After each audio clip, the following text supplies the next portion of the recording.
Hindi bihasa sa mga bagay na paranormal o kababalaghan ang dalagitang itatago nating sa pangalang Joy. Hindi rin bukas ang kanyang third eye at wala siyang psychic abilities. Sa katunayan, may sakit pa nga itong dalagitang ito. Kaya isang malaking palaisipan kung bakit sa kanya pa humingi ng tulong ang isang kaluluwang humihingi umano ng hustisya. Ako Sir Ryan Eigenman. Gusto ng mga mata, alasa ng pandinig. Palawakin ang isip. Dahil ang mundo ay nababalot, misteryo. Mahigit 2 taon nang tumigil sa pag-aaral ang 16 na taong gulang na si Joy. Dahil kasi sa kanyang karamdaman, mas madalas na siya ngayon laman ng ospital kasama ang inang si Aling Teresa. Kidney failure na kasi siya, tapos 2 years and 5 months na siyang dinadialysis. Pilit nagpapakatatag ang mag-ina, pero si Joy nagpapamalas daw ng kakaibang tapang. Simula po nung nagkasakit ako, nawala na po yung mga fears ko dun sa multo. Sa katunayan, ilang linggo na raw niyang kasakasama sa bahay ang espiritu ng isang babae. So yun, Friday po ng gabi, umuwi po kami dito katatapos lang po mag-dialysis. Bandang 1 po, tulog na po sila mama.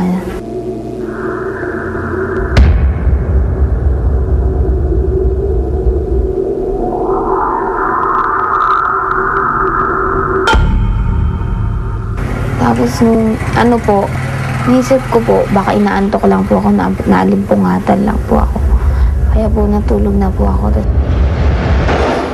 Ang inakala niyang malikmata lamang, di umano muling nagpakita sa kanya.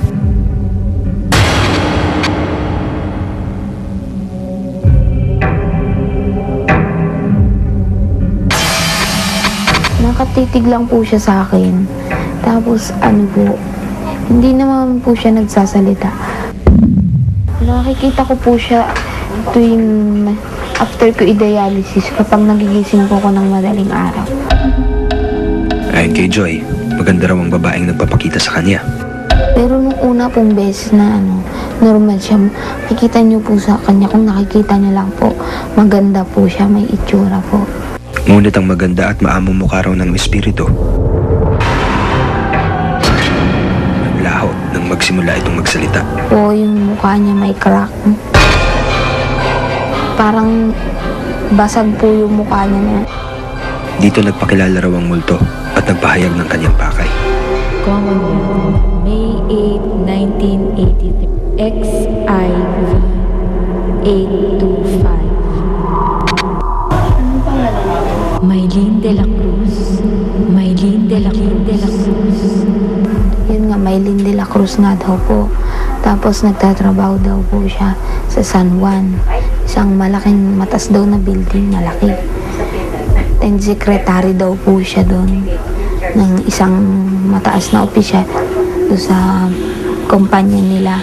Then sabi niya po na 28 years old po siya. Pag-uusap na ito, narinig naman ng inang si Aling Teresa. Na-aksidente. Saan ka nakatira? Sino kinakausap mo?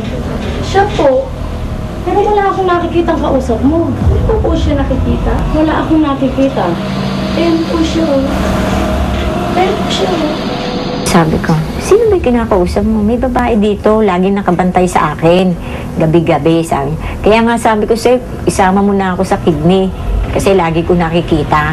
May kinakausap kasi siya eh, pero wala akong nakikita. Sino kinakausap niya? Ayan po. Siya. Hindi niyo po ba siya nakikita? Kasabi mo nga. Ano po ba ang trabaho niyo dati? Hindi man nakikita ni Aling Teresa ang kausap ni Joy, pinili pa rin niyang maniwala sa mga kwento ng anak. Pinaliwanag din umano ng multo ni Maylene ang sanhi ng kanyang kamatayan. Noong January 5 daw po nangyari yung aksidente sa may Commonwealth. Yung sinabi niya po, ang plate number ko is 825, XIV 825.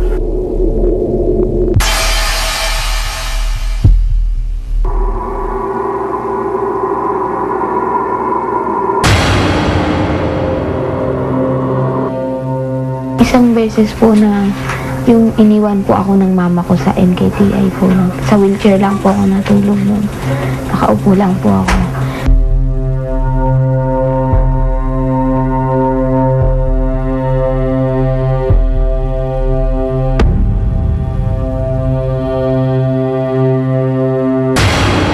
Yung parang sumunod po siya sa akin doon.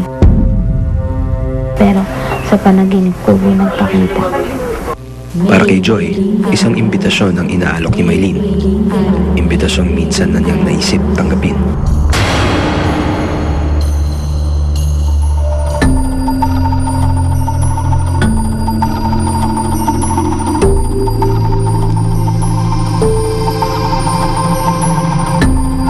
When we were outside, the door was open a bit, and I saw a girl standing here.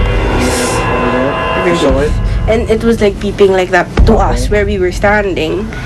Pagkatapos nun, it disappeared. Bawat